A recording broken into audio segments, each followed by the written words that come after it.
हाँ जी, तो नमस्कार भाई सभी को। कैसे हो सारे?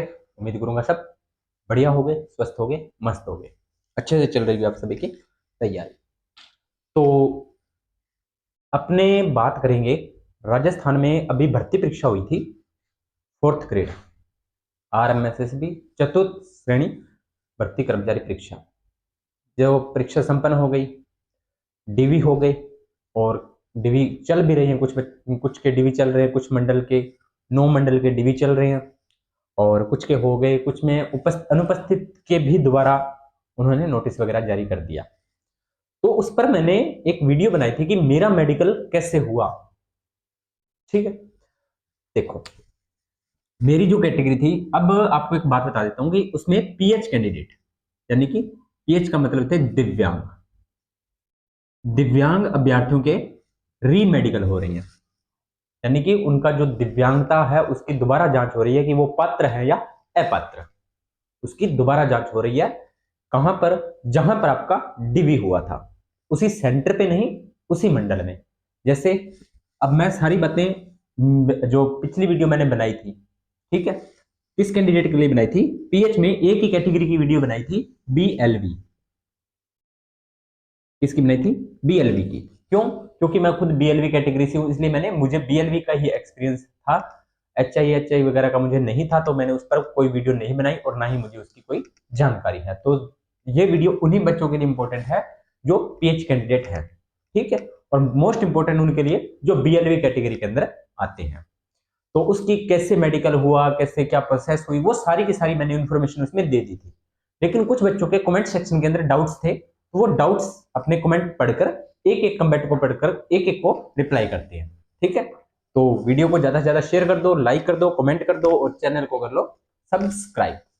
चलिए एक एक कमेंट की शुरुआत करते हैं, और जो जो चीज होगी वो अपने फटाफट बताते चलेंगे, ज्यादा आपका समय नहीं लेंगे, है ना। चलिए, पहला कमेंट है, नाम नहीं पता मुझे और ना ही मैंने किसी का नाम यहाँ पे लूंगा। सर मेरा डीवी में स्टेट सर्टिफिकेट लगाया था, यूडीआईडी नहीं लगाया, तो क्या मुझे प्रोविजनल करेंगे क्या? तो इस पर मैं एक बात बोल देता हूं कि आपने स्टेट वाला तो लगा दिया, ठीक है, यूडीआईडी आपने नहीं लगाया। कब? डीवी में। तो देखो भाई, आपसे नहीं मांगा होगा, है ना। आपका अगला रिप्लाई यही है, क्योंकि मुझसे डीवी में यूडीआईडी मांगा था, मुझसे उन्होंने यूडीआईडी कार्ड मांगा था। तो मैंने उस बच्चे को रिप्लाई किया, आपको प्रिजनल में डाला जा सकता है, डाला जा सकता है। क्यों? क्योंकि मैंने ये बात अपने मन से नहीं बोली है, क्योंकि जब मेडिकल की इनका जब नोटिस आया था, तो उनमें एक बात साफ साफ लिखी हुई है कि आपके पास स्वलंबन कार्ड होना चाहिए। स्वलंबन कार्ड। अब कई बच्चे बोलेंगे सर स्वलंबन कार्ड कौन सा है? तो यूडीआईडी का नया नाम ही स्वलंबन कार्ड है। पहले इसका नाम था यूनिक डिसेबिलिटी, पहले इसका नाम क्या था? यूनिक डिसेबिलिटी था। अब स्वलंबन कार्ड इसका नाम कर दिया गया है। जैसे पहले जो पीएच कैंडिडेट उनको विकलांग बोला जाता था, अब उनके विकलांग शब्द को हटाकर उनके लिए दिव्यांग शब्द यूज किया जाता है ना। थोड़ा सा मतलब उनको ऐसे बैड फील ना हो। तो स्वलंबन कार्ड का उन्होंने जिक्र किया था कि आपके पास स्वलंबन कार्ड होना चाहिए, तो यूडीआईडी कार्ड होना चाहिए। अगर आपने नहीं लगाया तो आपने एफिडेविट लगाया होगा, ठीक है। नहीं लगाया तो भाई अब डिपार्टमेंट आपको हो सकता है प्रोविजनल में डाल दें। अगर डीवी टीम ने आपसे यूडीआईडी कार्ड नहीं मांगा, तो हो सकता है आपको प्रोविजनल में वो न डालें। समझ में आ रही है मेरी बात? हो सकता है आपको डाल दें, हो सकता है न डालें, क्योंकि अब आप बोल रहे हो कि सर मेरे से तो यूडीआईडी कार्ड नहीं मांगा था। अब नहीं मांगा तो नहीं डालेंगे भाई, लेकिन अब मुझसे तो मांगा था तो मैंने दिया था। अब कुछ से मांग रहे, कुछ से नहीं मांग रहे, वो टीम पर डिपेंड है। कौन मेडिकल बोर्ड प्रोविजनल करेगा? सर्टिफिकेट तो मांगा है जो मैंने दे दिया, ठीक है। उसके बाद में मैंने उनको रिप्लाई दिया, यूडी कार्ड की भी मांगा था डीवी में, तो उसने बोल दिया कि ऐसे अपने मन से बात बना रहे हो। तो मैं अपने मन से कुछ नहीं बना रहा, अपने मन से मुझे कोई बताने में अपने मन से कोई मजा नहीं आता।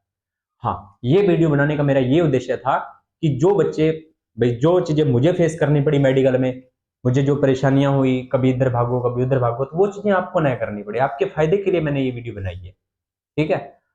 और आपने बहुत अच्छा प्यार भी दिया इस वीडियो को, तो आगे सभी वीडियो को ऐसे प्यार देते रहें। आपको सभी हमारे चैनल पर science, reasoning, Hindi, culture, biology तो चल ही रही है, साथ के साथ आपको हर जॉब की इंफॉर्मेशन मिल रही है। अब एक चीज मैं इसके अंदर और ऐड कर रहा हूँ, पीएच कैंडिडेट के लिए जो भी जिस भी वैकेंसी के लिए न्यूज होगी वो भी आपके लिए इस चैनल पर प्रोवाइड करवाई जाएगी। यानी कि जो पीएच दिव्यांगजन है सभी के लिए इस पर इंफॉर्मेशन डाली जाएगी कि दिव्यांगजन की कोई जैसे वैकेंसी आती है तो पहले मैं सीधी वैकेंसी बता देता था, अब मैं दिव्यांगजन की अलग अलग कैटेगरी अलग अलग वैकेंसी आपको बताऊंगा भी हाँ इस दिव्यांग के लिए इस वैकेंसी में इतनी सीटें हैं, वो सारी बातें हम उसमें करेंगे। ठीक है, तो अपने मन से मैं कुछ नहीं बता रहा।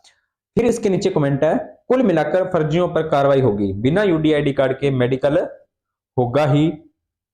भाई बिना यूडीआईडी के वैसे ही रिन्यू कर देंगे। ठीक है भाई, उन्होंने स्पष्ट बोल दिया भाई यूडीआईडी कार्ड आपसे मांगा जाएगा, स्पष्ट बोल दिया ज्वाइनिंग तक आपके पास यूडीआईडी कार्ड होना चाहिए। क्लियर कट बात तो ये है।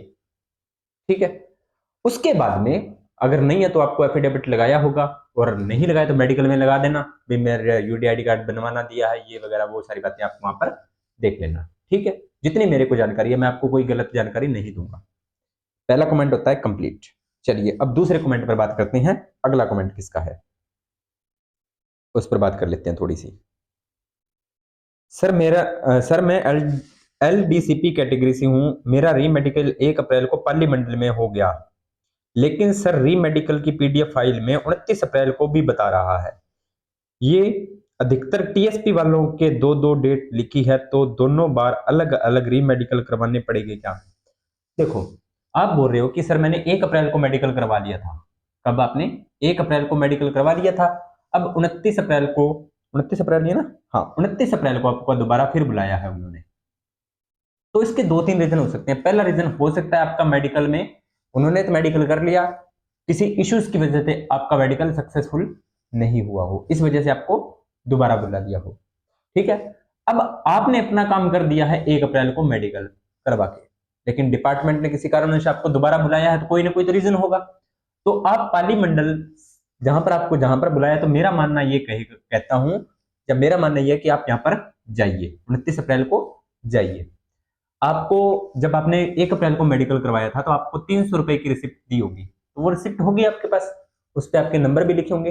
तो जब मैंने आपको एक बात बताई थी कि मुझे जैसे बीकानेर मंडल में मेरा मेडिकल हुआ था, तो 14 नंबर रूम में मुझे सबसे पहले बुलाया गया था, तो आपको भी कोई ना कोई रूम नंबर बताया होगा, उस नंबर में आप जाओगे तो आप उनको बोल देना कि सर मेरा 1 अप्रैल को मेडिकल हो गया था, तो मुझे दोबारा क्यों बुलाया गया है। आपकी समस्या का समाधान ये कर देंगे, वहां पर आपकी समस्या का समाधान हो जाएगा। और अगर आपका 1 अप्रैल का सक्सेसफुल हो गया, दोबारा करवाते भी है तो कोई वो परेशानी वाली बात नहीं है, क्योंकि आपका 1 अप्रैल का सक्सेसफुल हो गया, दोबारा करवा लेंगे तो आपको डरने की कोई जरूरत नहीं है। पर नहीं करवाएंगे क्योंकि आपका ऑलरेडी हो चुका है। ठीक है, लेकिन आप 29 अप्रैल को नहीं जाओगे, आपने बोल दिया कि मेरा तो 1 अप्रैल को हो गया, मैं 29 अप्रैल को नहीं जाऊंगा, तो उसमें थोड़ा सा आपको परेशानी हो सकती है। क्यों? क्योंकि आपको 29 अप्रैल की एब्सेंट लग जाएगी, वहां पे एब्सेंट लग जाएगी। अब आगे ये रिपोर्ट डिपार्टमेंट के पास जाएगी, फिर आपको हो सकता है जयपुर आरएमएसएसबी विभाग में चक्कर काटने पड़े, तो वो ज्यादा परेशानी उठाने से अच्छा है आप इस समस्या का समाधान इस 29 अप्रैल को ही कर लो। मेरा मानना तो ये है, बाकी जो आपको सजेशन या आपको जो अच्छा लगे। ठीक है, चलिए इसके बाद में अगले कमेंट पर बात करते हैं।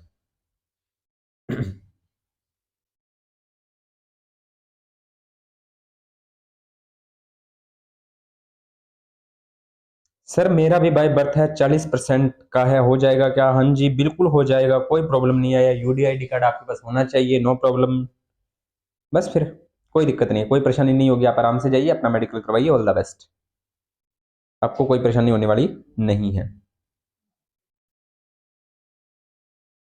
उसके बाद में सर एक दिन में कितने कैंडिडेट को बुला रहे हैं? तो 15 से 20 कैंडिडेट को बुला रहे हैं, एक दिन में 15 से 20 कैंडिडेट को बुला रहे हैं, क्योंकि एक कैंडिडेट को लगभग 6 घंटे 4 या 5 घंटे का समय लगता है, 4 या 5 घंटे का उसमें समय लगता है।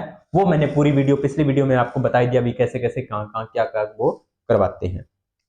ठीक है, तो एक दिन में कितने कैंडिडेट की जांच हो रही है और अगली डेट कितने दिन बाद दी जा रही है, वो डिपार्टमेंट के हाथ में, कितने दिन बाद डेट दी जा रही है। और जैसे मेरा 10 को था तो अगली डेट उन्होंने 13 अप्रैल दी थी, यानी कि 3 दिन बाद अगली डेट दी थी उन्होंने। ठीक है, मुझे नहीं बताया, लेकिन वो आपस में बातें कर रहे थे, मुझे ऐसे थोड़ा लगा भी हाँ शायद हो सकता है, तो वो डिपार्टमेंट का काम है भी वो कितने दिन बाद में बुलाएं। ओके, चलिए आगे बात करते हैं, अगले कमेंट पे चलते हैं।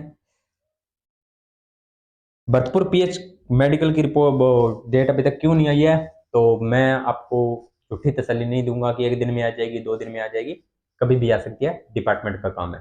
तो आप पेशेंस रखो, वेट करो, आपका डीवी हुआ है तो मेडिकल भी होगा, वो डिपार्टमेंट का काम है, वो करवाएगी, भर्ती को अधूरा नहीं छोड़ेगी। सभी कैंडिडेट का मेडिकल होगा, सभी की रिपोर्ट बनेगी, उसके बाद में ही रिजल्ट आएगा। तभी तो रिजल्ट में इतनी देरी लग रही है।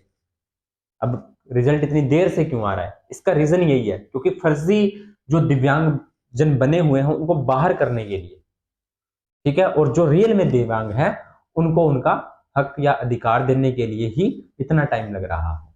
क्योंकि सर्टिफिकेट अगर आपका जितने परसेंट का है उतने परसेंट का ही जारी हो रहा है, वहां पर कुछ नहीं हो रहा, बस जो जेन्युइन है सारा काम जेन्युइन हो रहा है, तो इसलिए इतना इतना टाइम लग रहा है। ठीक है, तो आप वेट कीजिए और अपनी तैयारी को जारी रखिए। भरतपुर मेडिकल लिस्ट का भी सेम ही है भाई। सर आप क्या राजमंद से हो? नहीं, मैं राजमंद से नहीं हूँ।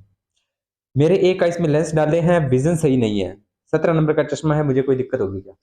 ठीक है, आपने लेंस डाले हैं, चश्मा भी है आपके 17 नंबर का, फिर भी आपका विजन है जो सही नहीं है, यही बोल रहे हो आप? हाँ जी सर यही। तो पता है वो क्या कर रहे हैं, जो बाई बर्थ है जिनके बाई बर्थ है ये चीज, उनको तो कोई इतनी ज्यादा प्रॉब्लम नहीं आ रही, लेकिन जिनके ये बाद में प्रॉब्लम हुई उनको थोड़ा सा प्रॉब्लम फेस करनी पड़ रही है, थोड़ा सा, ज्यादा नहीं, हल्की सी प्रॉब्लम उनको थोड़ी सी फेस करनी पड़ रही है। तो अगर आपके लेंस से, चश्मा से अगर आपका विजन सही होता है ना, फिर तो वो सर्टिफिकेट रद्द कर रहे हैं या सर्टिफिकेट नहीं बना कर दे रहे। और अगर आप बोल रहे हो कि सर मेरा इन दोनों से ही विजन सही नहीं है तो आपका सर्टिफिकेट बनेगा, कोई प्रॉब्लम नहीं है, आराम से मेडिकल करवाइए।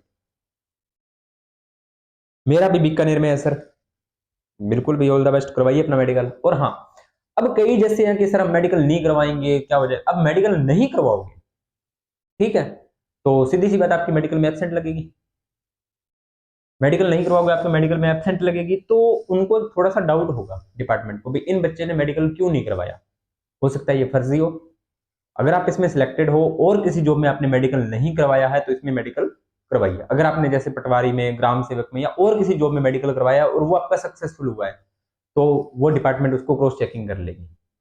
ठीक है, ये सब अगर जो रियल में दिव्यांग है उनको तो डरने की जरूरत ही नहीं है, मैं तो यही बात कहूंगा, क्योंकि पहले मुझे भी इस चीज का डर लगा था। जो आपको डर है ना वो मुझे भी था, जो आपको डर है वो मुझे भी था। हालांकि मैं बिल्कुल सही हूँ, जैसे जन्म से ही मुझे ये प्रॉब्लम है, मैंने कुछ भी नहीं किया उस चीज में, तो मुझे भी ये डर था कि मुझे बाहर ना कर दें, सर्टिफिकेट कम ना कर दें। अगर आप ईमानदार हो, अगर आपका जेन्युइन है, कोई भी आपने फर्जीवाड़ा नहीं किया, तो आपको डरने की कोई जरूरत नहीं। ठीक है सर, एलडीसीपी से हो बाय बर्थ, वाइट 50%, हाँ एलडीसीपी से हो बाय बर्थ है, लेग में प्रॉब्लम 50% है, तो बाय बर्थ वालों को तो प्रॉब्लम नहीं है। हाँ, वो जितना तामझाम मैंने आपको पिछली वीडियो में बताया था, वो सारा का सारा वो करवा रहे हैं, उतना का उतना ही, तो वो सारी जांचें, सारा टेस्ट, सारा का सारा दोबारा वो करवा रहे हैं। मैं ये बात कंफर्म कर देता हूं, चाहे बाय बर्थ है चाहे बर्थ के बाद हुई है, टेस्ट सभी के प्रॉपर उतने ही हो रहे हैं, सारी की सारी जांचें वो दोबारा कर रहे हैं, 0 से लेकर 100 तक, यानी कि पूरा का काम, पूरा का पूरा काम वो कंप्लीट कर रहे हैं, एक एक चीज को चेक कर रहे हैं। तो जो बच्चा सही है वो तो आराम से निकल जाएगा, और जिसने कोई फर्जीवाड़ा किया वो कहीं ना कहीं फंस जाएगा। बीएलवी यूडीआईडी कार्ड 44% है, आइस का पर्दा वीक है, हो जाएगा क्या सर? हो जाना चाहिए, क्योंकि हमारे जो मेरा मेडिकल हुआ था उसी में एक कैंडिडेट आया हुआ था, उसके भी पर्दे में प्रॉब्लम थी तो उसका हो गया था। ठीक है, बाय बर्थ है तो कोई प्रॉब्लम नहीं है, यूडीआईडी कार्ड है आपके पास तो प्रॉब्लम। हाँ, जिनके पास यूडीआईडी कार्ड है ना उनको ज्यादा प्रॉब्लम नहीं हो रही, ज्यादा प्रॉब्लम उनको हो रही है जिनके पास यूडीआईडी कार्ड नहीं है, उनको थोड़ा सा प्रॉब्लम हो रही है। भाई तुमको तो दिखाई दे रहा है, बिल्कुल सही बात है भाई आपकी, तो क्या जवाब दें इसका? चलो, देना पड़ेगा जवाब, तो आपने पूछा है तो। चलिए आपको इस सवाल का जवाब देते हैं, भाई तुमको तो दिखाई दे रहा है।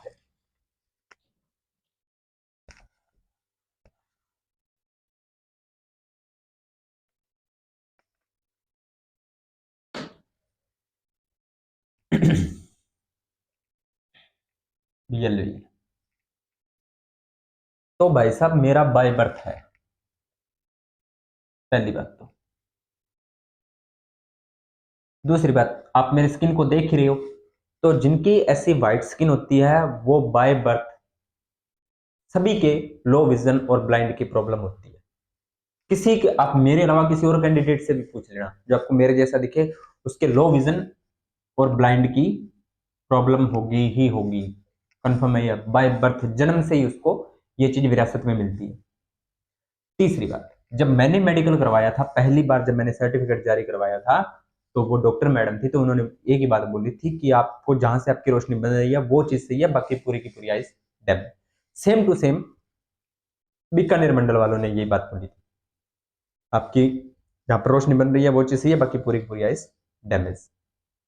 ठीक है, अब उनके जो सर्टिफिकेट उन्होंने बनाया था, तो वो हमें वापस नहीं देते हैं वो, नहीं तो मैं आपको दिखाता कि कैसे कैसे क्या क्या चीजें उस पर लिखी होती है, और मुझे समझ में भी नहीं आया। ठीक है, उसमें एक समझ में शब्द आया था फंडस, तो वो चीज मेरे थी। अब क्या होता है मुझे इसके बारे में नहीं पता। दूसरी चीज, ये जो वीडियो रिकॉर्ड हो रही है वो हमारे टेक्निकल टीम और साथ में हमारे टीचर भी हैं, रवि सर, उनके फोन से रिकॉर्ड हो रही है। तो उन्होंने लाइट जला रखी है, वो लाइट आंखों में पड़ रही है, तो मुझे फोन दिखाई नहीं दे रहा, सिर्फ लाइट लाइट दिखाई दे रही है। तो जो मेरे, उन्होंने एक बात, जो मैं बीकानेर मेडिकल मंडल वालों ने बोला था कि आपकी जो आइस है या जो आइस की सेल्स है वो लाइट के लिए बहुत ही सेंसिटिव है, यानी कि आपकी आंखों में जैसे ही लाइट पड़ेगी आपको दिखाई देना एकदम से बंद हो जाएगी, यानी कि लाइट लाइट दिखाई देगी, उसके आसपास की चीजें दिखाई नहीं देंगी। तो नॉर्मल चीजें मुझे दिखाई देती हैं, वैसे ज्यादा दूर की चीजें या बहुत चीजों में फर्क, ये चीजें मुझे दिखाई नहीं देते। मैं ये यूट्यूब पर बोलना नहीं चाहता था, ठीक है, लेकिन वीडियो बनाई है, आपके क्वेश्चन आंसर आए हैं, तो वही बात है, आप तो सब कुछ आपके सामने ही है, तो सारी चीजें खुल के बताइए आपको। ठीक, चलिए अगले कमेंट पर आते हैं और उस पर बात करते हैं। हाँ, इसी के साथ साथ अब आप बोलोगे सर आप तो फ़ोन भी यूज़ करते हो, बिल्कुल करता हूँ भाई। तो फ़ोन में मैंने WhatsApp, text message, mail, Insta, जितने भी मेरे अकाउंट्स हैं या जितने भी मेरे स्क्रीन पर काम होते हैं, वो सारे के सारे मैं फ़ॉन्ट बड़े करके रखता हूँ। सर मेरी वाइफ का BLV EWS में 57.40 मार्क्स आए हैं, सर्टिफिकेट 80% का है, सिलेक्शन हो जाएगा क्या? तो सिलेक्शन का भी अब क्या बात करें, और फिर भी आपने पूछा है तो आपको कुछ ना कुछ तो जवाब देंगे। क्लियर कट बता रहा हूँ, फाइनल कट ऑफ बताइए, अभी कुछ नहीं कहा जा सकता। क्यों नहीं कहा जा सकता? क्योंकि डीवी भी स्किप हुए हैं, डीवी भी स्किप हुए हैं, उसके बाद में कुछ बच्चे मेडिकल भी स्किप करेंगे, कुछ मेडिकल में अपात्र भी होंगे, मेडिकल में अपात्र भी होंगे। उसके, ये सारा कैलकुलेशन निकलने के बाद में जो फाइनल कट ऑफ बनेगी उसमें पता लगेगा कि क्या कट ऑफ जाती है, क्योंकि तभी तो इन्होंने पीएच कैंडिडेट को 5 से 10 गुना बुलाया है, नॉर्मल को 2 गुना बुलाया है। तो 2 गुना में तो आप आइडिया लगा लोगे कि सर हाँ 2 गुना में तो इतने इतने हो जाएगा, 5 से 10 गुना में नहीं आइडिया। अगर ये बोल देते कि 5 गुना बुलाया तो भी हम थोड़ा बहुत आइडिया लगा लेते, या बोल देते 10 गुना लगाए तो भी कुछ आइडिया लगा लेते। 5 से 10 गुना का कोई आइडिया नहीं लग पाएगा, 5 से 10 गुना का कोई आइडिया नहीं लग पाएगा। तो फाइनल कट ऑफ बताएगी, आपने मेडिकल करवाइए, डीवी करवाइए अपना, और रिजल्ट का वेट कीजिए और आगामी भर्ती की तैयारी कीजिए। ठीक है, और किसी भी जॉब से रिलेटेड आपको कोई इन्फॉर्मेशन चाहिए तो कमेंट सेक्शन में डाल देना, आपको रिप्लाई मिल जाएगा। चैनल को सपोर्ट कीजिए, आप हमें सपोर्ट कीजिए, हम आपको करेंगे। ठीक है, कोटा का शुरू नहीं हुआ मेडिकल, जयपुर का नहीं हुआ अभी, वो तो अब डिपार्टमेंट को पता है। आपने डीवी करवाया है तो आपका मेडिकल होगा, निश्चिंत रहिए, बिल्कुल आपका मेडिकल होगा।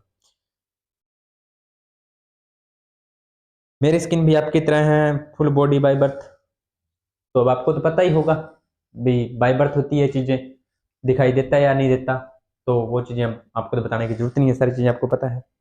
सर्टिफिकेट का जो CMH ऑफिस में ऑनलाइन हुआ था वो ऑनलाइन चेक नहीं करते, बस उसको क्रॉस वेरिफिकेशन करते हैं। कैसे? जैसे आपका सर्टिफिकेट 40% का बना हुआ है CMH ऑफिस से, ठीक है, तो आपके पास UDID कार्ड भी होगा। अब वो इसको cross check, online cross check नहीं करते, वो इस 40% को क्रॉस चेक करते हैं डॉक्टर के द्वारा। डॉक्टर के द्वारा ये 40% को चेक किया जाता है दोबारा कि आपका रियल में विजन 40% है या नहीं। सर्टिफिकेट 40%, सर्टिफिकेट सही है नहीं है वो डिपार्टमेंट का काम है, जो आपका RMSSB या जिन्होंने आपका डीवी करवाया है वो उनका काम है। डॉक्टर इस चीज को वेरीफाई कर रहा है कि आपका 40% है तो क्या रियल में आप 40% दिव्यांग हो, इस चीज को वो चेक कर रहे हैं। ठीक है, उसके बाद में thank you sir reply, sir मेरा 40% है 2017 से, अब शायद ज्यादा है, मुझे बर्थ से नाइट ब्लाइंडनेस है, तो क्या मेरे परसेंटेज पर फर्क पड़ेगा? तो सेम टू सेम है भाई, जैसे आपकी प्रॉब्लम है ये सेम टू सेम ही मुझे है, नाइट ब्लाइंडनेस है, मुझे रात को दिखाई नहीं देता और मेरा 2016 से बना हुआ है 40% के, तो आपको कोई प्रॉब्लम नहीं होगी। आपका हो सकता है अप हो जाए, आपका जो सर्टिफिकेट का परसेंटेज है वो अप हो जाए, निश्चिंत होकर जाना, कोई टेंशन वाली बात नहीं, आराम से करवाना medical. Very good sir, nice video. आपका दोबारा मेडिकल परीक्षण हुआ था तो कितने परसेंट का फर्क आया मूल सर्टिफिकेट से? कोई फर्क नहीं आया, मेरे मूल सर्टिफिकेट से उसमें कोई फर्क नहीं आया। 40% ही पहले था, 40% ही अब बना है। ज्यादा बन सकता था, उन्होंने बोला था कि आप जयपुर से कुछ टेस्ट वगैरह है वो करवा लाइए, उसके बाद में आपका हो सकता है, तो उसमें रिपोर्ट देखकर हम देखेंगे कि ज्यादा बन सकता है या नहीं। 40 आपका बन रहा है, उसमें कोई प्रॉब्लम नहीं है, तो 1% का भी मेरे मेडिकल में कोई फर्क नहीं आया। ठीक है, बाय बर्थ होने की वजह से। हाँ, वैसे नॉर्मल कैंडिडेट हैं उनके फर्क आ रहा है, 5 से 10% का फर्क आ रहा है, और जिनके फर्क आ रहा है उनको जयपुर के लिए भी बोला जाता है कि वहां से टेस्ट करवा के लाइए। कुछ बच्चे जा भी रहे हैं। ठीक है, और अब मुझे नहीं पता जो अपात्र होंगे उनके साथ आरएमएसएस भी क्या रिस्पॉन्स करेगी, और जैसे ही कोई अपडेट मिलती है तो आपके साथ शेयर कर दी जाएंगी। फिर एक कमेंट हो रहा था कि कंपटीशन अब इतना बढ़ गया कि अब तो अंग्रेज भी पढ़ाने लगे हैं। बिल्कुल भी पढ़ाने लग गए हैं, क्या दिक्कत है, तो पढ़ा नहीं सकते क्या? आता है तो पढ़ा देते हैं थोड़ा बहुत। और दूसरी चीज, पढ़ाने से खुद को चीजें याद होती हैं, इसलिए पढ़ा रहे हैं, कोई प्रॉब्लम नहीं है। आप भी पढ़ाइए, ठीक है, अच्छे से पढ़ाइए, कोई भी एक सब्जेक्ट चूज कीजिए, उस पर कमांड बनाइए और व्हाइट बोर्ड लाइए और वीडियो बनाइए और अपलोड कीजिए। पूरे 15 मंथ हो चुके हैं मुझे वीडियो बनाते हुए, और ये मेरी 4th ग्रेड वाली पहली वीडियो ने बहुत अच्छा रिस्पॉन्स दिया है और आप सभी ने बहुत अच्छा प्यार दिया है। तो ऐसे ही सभी वीडियो, सभी शॉर्ट्स वीडियो, सभी लॉन्ग वीडियो को आप प्यार देते रहिए, उस पर लाइक कमेंट शेयर उसको करते रहिए। जैसे ही आपको, अब मैंने आपको देखो, अब इस चैनल पर क्या क्या चीजें मिलेंगी, आपकी एक वीडियो ने मुझे, आपकी सिर्फ एक वीडियो आपने रिस्पॉन्स दिया और आप सभी ने मुझे मतलब इतना मोटिवेट किया कि आपके लिए मैं कुछ और भी कर रहा हूं। हमारे चैनल पर आपको हिंदी मिल रही है जो कि कंप्लीट होने वाली है। राजस्थान कला एंड संस्कृति, कला संस्कृति मिल रही है, ये सारा फ्री ऑफ कॉस्ट है। उसके बाद में बात करें तो रीजनिंग, उसके बाद में बात करें तो साइंस, साइंस में फिजिक्स केमिस्ट्री बायोलॉजी। ठीक है, उसके बाद में 11th 12th की बायोलॉजी अलग से। उसके बाद में जितनी भी गवर्नमेंट जॉब की इंफॉर्मेशन, ये अपनी इतनी चीजें थी। साइंस में साइंस एंड टेक्नोलॉजी, एमसीक्यू, ये सारी चीजें अपनी चल रही हैं। हर भर्ती जॉब इंफॉर्मेशन, जो भी जॉब की इंफॉर्मेशन होती है या कुछ और अपडेट्स होती है वो आपके साथ शेयर की जाती है। अब आपको पीएच कैंडिडेट के लिए, जो भी जितने भी पीएच कैंडिडेट हैं, जितने भी पीएच कैंडिडेट हैं उनके लिए जो भी इंफॉर्मेशन होगी इस चैनल पर आपको वो भी अलग से मिलेगी। जो भी इंफॉर्मेशन किसी भी अब देखो, मैं जहाँ पर गवर्नमेंट जॉब इंफॉर्मेशन की डालता था ना, अब इसमें पीएच कैंडिडेट को भी ऐड कर लेंगे, यानी कि गवर्नमेंट जॉब में पीएच कैंडिडेट किस किस कैटेगरी में, किस किस को कितनी कितनी सीटें हैं, क्या क्या रिजर्वेशन है, वो सारी बातें भी आपके साथ शेयर की जाएंगी। तो इस चैनल को सपोर्ट करना भाई, लाइक करना, शेयर करना। और हाँ, किसी को अच्छा लगे तो बहुत अच्छी बात है, नहीं अच्छा लगे तो प्लीज रिक्वेस्ट है, चैनल पर बैड कमेंट्स न करें। ठीक है, आप अपनी मेहनत कीजिए, मैं अपनी मेहनत कर रहा हूँ, ऐसे अच्छा नहीं लगता मुझे, उससे कोई फर्क नहीं पड़ता। आप बैड कमेंट करते तो आपको ही फर्क पड़ता है। ठीक है, तो ऐसे बैड कमेंट मत किया करो भाई। बाकी आप समझदार हो, क्योंकि मैंने वीडियो में रीच देखी थी, तो आप 25 से लेकर 35 साल के हो सभी, और सभी के सभी लड़के हो जो वीडियो देखने वाले हो, सारे 100% लड़के 25 से 35 के बीच में। ये दो बात मुझे बहुत ही अजीब लगी। और हाँ, एक चीज और, जितने भी आपने सभी ने वीडियो देखी है उसमें से 70% लोगों ने चैनल को सब्सक्राइब ही नहीं किया, यानी कि 30% ही वीडियो देखने वालों ने सब्सक्राइब किया। तो सब्सक्राइब कर लो भाई, इंफॉर्मेशन मिल रही है, क्या प्रॉब्लम आ रही है आपको, कर लो। ठीक है, चलिए, ज्यादा बातें नहीं करते हुए इस क्लास को यहीं खत्म करते हैं, इस इंफॉर्मेशन को यहीं खत्म करते हैं। फिर भी आपको कोई डाउट हो कमेंट सेक्शन में डाल देना, आपको जवाब मिल जाएगा। तो मिलते हैं नई क्लास नए टॉपिक के साथ, तब तक आप सभी का धन्यवाद।